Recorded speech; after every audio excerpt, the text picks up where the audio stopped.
नमस्कार।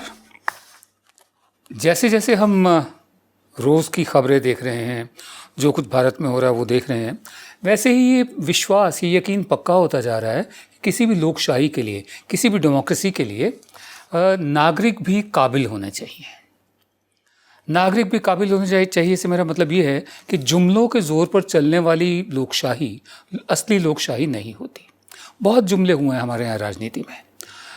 मंडल कमंडल, मंडल वर्सेस कमंडल, हजूरिया खजूरिया, मतलब जब पूरी राजनीति हमारी ऐसे जुमलों में आकर सिमट जाए, आप कल्पना कर सकते हैं कि नागरिक किस तरह के हैं। ऐसे ही जुमलेबाजी इस वक्त महाराष्ट्र में हो रही है। मंदिर मदिरालय, अरे भैया मंदिर अपनी जगह है, मदिरालय अपनी जगह है। अब मदिरालय को क्यों खींच रहे हो आप मंदिर की बहस में? मुद्दा तो मंदिर है ना। भारतीय जनता पार्टी वाले मांग कर रहे हैं कि मंदिर खोल दिए जाएं, जैसे मदिरालय खोल दिए गए। अब यही मतलब एक तरह से वही जुमलों पर, एकदम इस तरह के जुमले पर म अनुप्रास से प्यार, उस पर सिमट जाती पूरी राजनीति। हुआ क्या है कि भगत सिंह कोश्यारी हैं, गवर्नर हैं महाराष्ट्र के। उन्होंने चिट्ठी लिखी है उद्धव ठाकरे को कि आप तो हिंदुत्व के बहुत बड़े समर्थक थे, और जो उन्होंने लिखा मैं आपको पहले वही पढ़ के सुना देता हूँ। You have been a strong voter of Hindutva. आप तो हिंदुत्व के बहुत बड़े समर्थक रहे हैं। आपने भगवान राम को लेकर अयोध्या आप गए थे, जब आप चीफ मिनिस्टर बने थे। आप विट्ठल रुक्मिणी मंदिर भी गए थे पंढरपुर में। अब ये ऐसा क्या हो गया? मुझे हैरानी है कि आपको कोई क्या दिव्य संकेत आ रहे हैं कि आप मंदिरों को नहीं खोल रहे महाराष्ट्र में, या आप अचानक सेक्युलर हो गए हैं। सेक्युलर को इन्वर्टेड कॉमर्स में इन्होंने लिखा है, और सेक्युलर जैसे सेक्युलर गाली हो या कोई ऐसा शब्द हो जिसका मजाक उड़ाया जाए। शरद पवार ने इस बात का बुरा माना, प्रधान सेवक को चिट्ठी लिखी। उन्होंने कहा कि मैं स्तब्ध हूँ, मैं हैरान हूँ कि जिस तरह की भाषा का इस्तेमाल गवर्नर ने किया है। और दूसरी बात, गवर्नर ही एक ऐसे संविधान की शपथ लेकर आए हैं जिसमें सेक्युलर को बचाने का, सेक्युलर जो हमारी नेचर है, हमारा देश है, उसको बचाने का एक संकल्प लिया जाता है। हमारे कॉन्स्टिट्यूशन ऑफ इंडिया का जो प्रियम्बल है वो कहता है, we the people of India having solemnly resolve to constitute India into a sovereign socialist secular democratic republic and to secure to all its citizens justice, liberty, equality, fraternity in a constituent assembly etcetera. ये सब लिखा हुआ है secular. और जो शपथ होती है गवर्नर की, गवर्नर की शपथ में मैं आपको बताऊं, उसमें ये होता है कि आए, जब शपथ दिलवा रहा होता है हाई कोर्ट के चीफ जस्टिस किसी गवर्नर को, तो आए उसके बाद नाम होता है। जैसे Bhagat Singh Koshyari, I Bhagat Singh Koshyari do swear in the name of God या solemnly affirm that I will faithfully execute the office of governor or discharge the functions of the governor of Maharashtra and will to the best of my ability preserve, protect and defend the constitution। वही constitution, वही संविधान जिसके preamble में secular democratic Republic लिखा हुआ है, कि मैं उसकी रक्षा करने का संकल्प लेता हूँ। और ऊपर से जो चिट्ठी उन्होंने लिखी है उसमें उनको हैरानी हो रही है कि क्या आप सेक्युलर हो गए हैं, और सेक्युलर को जैसे गाली हो। हम शरद पवार की चिट्ठी जो है उसकी भी टोन बड़ी अजीबोगरीब तो नहीं कहेंगे। उसमें ये कहा कि I am shocked and surprise to see the letter of the governor release to the media. एक तो गवर्नर की चिट्ठी मीडिया तक कैसे रिलीज हुई, और दूसरे the kind of language used in the letter, जिस तरह की ज़ुबान का उन्होंने इस्तेमाल किया है, मैं उससे स्तब्ध हूँ, मैं उससे हैरान हूँ। ज़ुबान जो इस्तेमाल की है मैंने आपको बता दी है।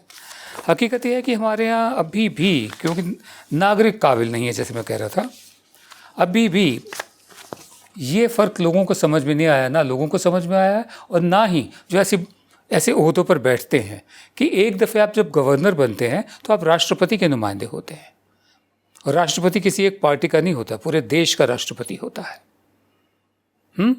तब आप राष्ट्रपति के नुमाइंदे हैं, ठीक है। एक परंपरा रही है कांग्रेस के ज़माने से कि पार्टी वालों को ही जो अपने हैं वहाँ गवर्नर बनाकर भेजा जाए, और बहुत कम ऐसे गवर्नर या राष्ट्रपति हुए हैं जो पॉलिटिकल पार्टी से ना हो, हमेशा रहा है। लेकिन एक जो मर्यादा होती है, ये लोकशाही की मर्यादा है, इसका उल्लंघन तो कम से कम इन लोगों को नहीं करना चाहिए जो इन ओहदों पर बैठे हुए हैं। चाहे वो गवर्नर का ओहदा हो या राष्ट्रपति का ओहदा हो। ये किसी पॉलिटिकल पार्टी से नहीं होने चाहिए, इनकी सोच भी ऐसे नहीं होनी चाहिए, लेकिन एक पूरा इतिहास है हमारे यहाँ कि गवर्नर हमेशा जो सत्ता में केंद्र में पॉलिटिकल पार्टी है वो उसके ही नुमाइंदे बन जाते हैं। ये अपने आप में समझने की बात है, लेकिन हमारे नागरिक क्या समझेंगे इसे? For a true democracy you need capable citizenry also. एक सही लोकशाही, सच्ची लोकशाही के लिए काबिल नागरिकों का होना भी उतना ही ज़रूरी है। मैं आपको जल्दी से एक लिस्ट बताता हूं कि कहाँ गवर्नर्स ने अपने ओहदे का गलत इस्तेमाल किया है। शुरुआत होती है 1952 मद्रास में। तब गवर्नर थे श्री प्रकाश। श्री प्रकाश ने राजागोपालाचारी को, चक्रवर्ती राजागोपालाचारी को कांग्रेस की सरकार बनाने के लिए इनवाइट किया मद्रास में। तब मद्रास था, तमिलनाडु नहीं था। हालांकि गोपालाचारी इलेक्टेड मेंबर नहीं थे। फिर उसके बाद 1959 EMS नमूद्रीपाद की पहली चुनी हुई सरकार थी, उसको गवर्नर थे B रामकृष्ण राव। पंडित नेहरू की सरकार के कहने पर उसको डिसमिस कर दिया गया। फिर सन 67 पश्चिम बंगाल, गवर्नर धर्मवीरा ने यूनाइटेड फ्रंट की जो अजय मुखर्जी की सरकार थी उसको डिसमिस कर दिया और PC घोष को नया चीफ मिनिस्टर बना दिया, जिसके सपोर्ट कांग्रेस कर रहे थे। 1970 में 3 साल बाद गवर्नर थे शांति स्वरूप धवन। उन्होंने अजय घोष की जो सरकार थी उसने इस्तीफा दे दिया और CPM के ज्योति बासु ने अपना दावा पेश किया था कि हमारे पास मेजॉरिटी है, लेकिन शांति स्वरूप धवन ने नहीं सुना और प्रेसिडेंट रूल लगा दिया। 1982 हरियाणा, गवर्नर थे GD तपासे।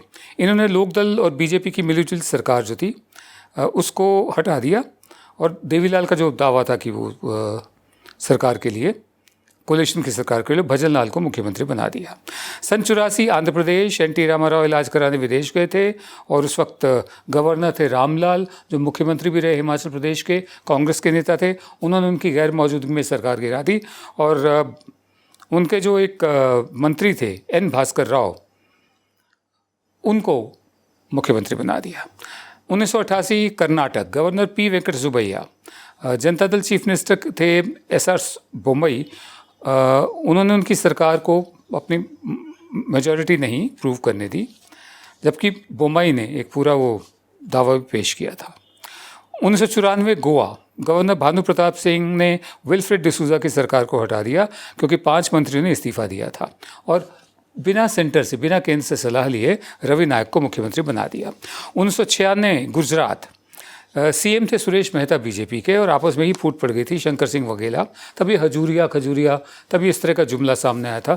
पूरी राजनीति ही एक जुमले में सिमट गई थी। तो उसमें गवर्नर कृष्णपाल सिंह थे। उन्होंने सुरेश मेहता से कहा कि आप अपना मेजॉरिटी साबित कीजिए। सरकार उन्होंने मेजॉरिटी साबित कर भी दी, लेकिन तब HD देवेगौड़ा प्रधानमंत्री थे और गवर्नर कृष्णपाल सिंह ने कहा कि राष्ट्रपति शासन लगाया जाए।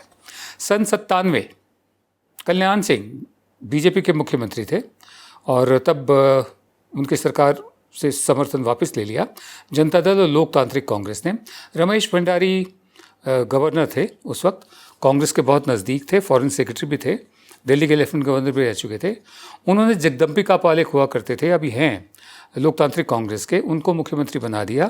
वो सिर्फ 1.5 या 2 दिन मुख्यमंत्री रह पाए क्योंकि अदालत ने उनको हटा दिया। उनको मजाक में 1.5 दिन का सुल्तान भी कहा जाता था। आजकल जगदम्बिका पाल BJP में है। 2005 झारखंड, गवर्नर सैयद सिप्ते रजी, उन्होंने झारखंड मुक्ति मोर्चा शिबू सोरेन की सरकार बना दी। हालांकि NDA का क्लेम था कि 41 MLA उनके पास है। फ्लोर टेस्ट हुआ, शिबू सोरेन फेल हो गए और फिर अर्जुन मुंडा को बनाना पड़ा मुख्यमंत्री। 2010 कर्नाटक, BS येदियुरप्पा की सरकार को हटाया था और तब HR भारद्वाज थे गवर्नर, जो कांग्रेस की सरकारों में कानून मंत्री भी रह चुके थे और उन्होंने मेजॉरिटी किस ढंग से प्रूव इस पर सवाल उठाए और ये प्रेसिडेंट रूल लगाने की सिफारिश की, लेकिन केंद्र ने माना नहीं। 2010 की बात है ये। 2016 अब मौजूदा सरकार जो है उत्तराखंड, हरीश रावत की सरकार को गिराने की बात हुई। तब के पॉल गवर्नर थे, जो दिल्ली पुलिस के कमिश्नर भी रहे। उन्होंने राष्ट्रपति शासन हटाने की मांग की, राष्ट्रपति शासन लगाने की सिफारिश की, लेकिन जो हाईकोर्ट जज थे, चीफ जस्टिस KM जोसेफ, उन्होंने इस बात को नहीं माना। राष्ट्रपति का शासन क्वाश कर दिया, हटा दिया और रावत ने अपनी मेजॉरिटी प्रूव की। उसके बाद 2017 गोवा, मृदुला सिन्हा थी गवर्नर, हालांकि कांग्रेस सबसे बड़ी पार्टी थी, मेजॉरिटी नहीं थी, बावजूद इसके उन्होंने बीजेपी को बुलाया। 2017 मणिपुर में भी ऐसे ही हुआ, नजमा हेपतुल्ला थी, उन्होंने सरकार नहीं बनने दी कांग्रेस की, हालांकि वो सबसे बड़ी पार्टी थी, लार्जेस्ट पार्टी 28 सीटों वाली। 2017 बिहार, गवर्नर थे केशरीनाथ त्रिपाठी, उन्होंने आरजेडी के क्लेम को नहीं माना कि लार्जेस्ट सिंगल पार्टी है, लालू यादव की पार्टी, और नीतीश कुमार को चीफ मिनिस्टर बना दिया। 2018 मेघालय, यहाँ पर भी ऐसे ही हुआ, गवर्नर गंगा प्रसाद ने कांग्रेस को नहीं बुलाया, वो सबसे बड़ी पार्टी थी बावजूद उसके। 2018 तो अभी हाल ही में हुआ जम्मू कश्मीर में, जब महबूबा मुफ्ती की जो पार्टी है वो और फारूक अब्दुल्ला, शेख अब्दुल्ला की पार्टी, नेशनल कॉन्फ्रेंस और कांग्रेस, तीनों ने दावा पेश किया। सत्यपाल मलिक गवर्नर थे, उन्होंने कहा कि ईद का दिन था, स्टाफ नहीं था, लिहाजा ये चिट्ठी उन तक पहुँची नहीं। ये भी कहा कि फैक्स मशीन में शायद खराबी थी। 2019 राजस्थान गवर्नर कल्याण सिंह ने ये कमेंट किया था कि गवर्नर रहते हुए कि वो पार्टी के वर्कर है, बीजेपी के कार्यकर्ता हैं, और वो चाहते हैं कि लोकसभा चुनाव में 2019 के चुनाव में बीजेपी की जीत हो, क्योंकि नरेंद्र मोदी जो हैं उनको प्राइम मिनिस्टर बनना चाहिए। 2019 पिछले साल महाराष्ट्र में भगत सिंह कोश्यारी, जिनका जिक्र हो रहा है महाराष्ट्र में, इन्होंने सुबह 5:47 पर बीजेपी के देवेंद्र फडणवीस और अजित पवार जो एनसीपी के हैं उनको शपथ दिला दी, बिना कोई देखे कि कितने एमएलए किसके साथ है। तो बाद में जब इसको चैलेंज किया गया तब ये सरकार बनी जो आज चल रही है। बहरहाल 2020 में भी ऐसे ही हुआ, मध्य प्रदेश में कोरोना जब फैल रहा था, 19 एमएलए हाईजैक करके कर्नाटक ले जाए गए, बीजेपी लेगी कांग्रेस के एमएलए को, और उस वक्त फिर मरहूम स्वर्गीय लालजी टंडन थे उस वक्त गवर्नर, उन्होंने भी ऐसे ही किया। 2020 में राजस्थान के चीफ मिनिस्टर, भी हाल ही की बात है, अशोक गहलोत कहते रहे कलराज मिश्रा से कि सेशन बुलाइए, उन्होंने सेशन नहीं बुलाया। बिल्कुल इसी तरह दिल्ली के चीफ मिनिस्टर केजरीवाल और लेफ्टिनेंट गवर्नर जो है बैजल, उनके बीच जो तनाव रहता है उसकी खबरें भी आती रही हैं। किरण बेदी और पुडुचेरी के जो चीफ मिनिस्टर हैं उनके तनाव की खबरें भी आती रही हैं। ममता बनर्जी, जगदीप धनखड़, इनके तनाव की खबरें भी आती रही हैं। तो सवाल वही उठता है कि क्या गवर्नर को अपनी मर्यादा में रहना चाहिए या किसी पार्टी विशेष के नुमाइंदे की तरह काम करना चाहिए।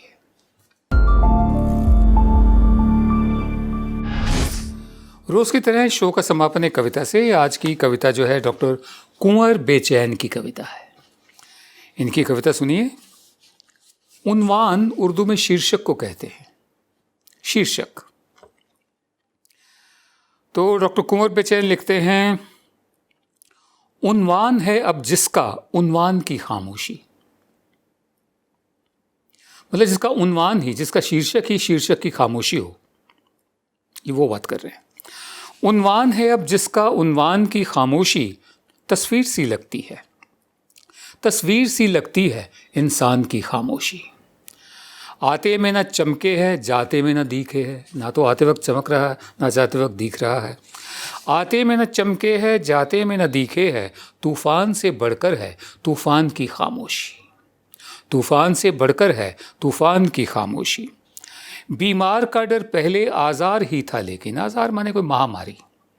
पहले तो बीमार जो होते थे लोग, उनको सिर्फ महामारी का डर होता था, जैसे कोरोना चल रहा था। बीमार का डर पहले आज़ार ही था, लेकिन बीमार का डर है अब लुकमान की खामोशी। हकीम की खामोशी, हकीम ही खामोश है। बीमार का डर पहले आज़ार ही था, लेकिन बीमार का डर है अब लुकमान की खामोशी। इस दौर के इंसान को ये नाम दिया जाए, इस दौर के इंसान को ये नाम दिया जाए, आवाज़ के जंगल में शमशान की खामोशी। आवाज़ के जंगल में शमशान की खामोशी। जब गौर से देखा तो ये साफ नज़र आया, जब गौर से देखा तो ये साफ नज़र आया, एक राज छुपाए है दरबान की खामोशी। जो बाहर दरबान है, चौकीदार है, जब गौर से देखा तो ये साफ नज़र आया, एक राज छुपाए है दरबान की खामोशी। जो भी हों गिले शिकवे सब कह के मिटा दीजिए, जो भी हो गिले शिकवे सब कह के मिटा लीजिए, जी तोड़ भी दीजिए अब दरमियान की खामोशी। जी तोड़ भी दीजिए अब दरमियान की खामोशी।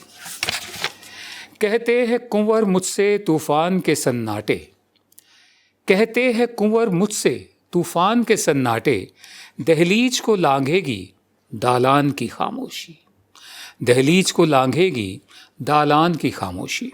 ये कविता लिखी गई थी 17 अक्टूबर 1979 में। आज भी मौजू है, प्रासंगिक है। नमस्कार।